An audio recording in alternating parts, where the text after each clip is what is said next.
And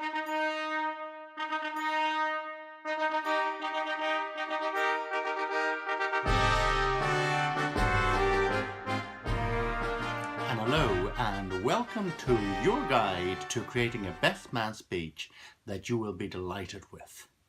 I'm Eamon O'Brien and I'm the founder of the Reluctant Speakers Club, where I help people just like you to get past fears and anxieties and to speak memorably. And first of all, before I do anything, I want to congratulate you. How awesome is it that you have been asked to be the best man at a wedding? It is truly a great honor. And if you have anxieties or concerns about giving that best man speech, worry not, because this is going to be your step-by-step guide to giving a speech that you can truly be proud of. Incidentally, two things that you should know about a best man speech. When done the right way, it shouldn't be a very long speech. So the good news is it's a lot less of an ordeal than you might imagine.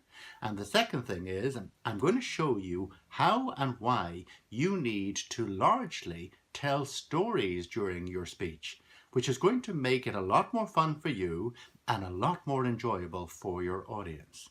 So all I need you to do is to grab a pen and to schedule some time, and let's get going to create a great best man speech.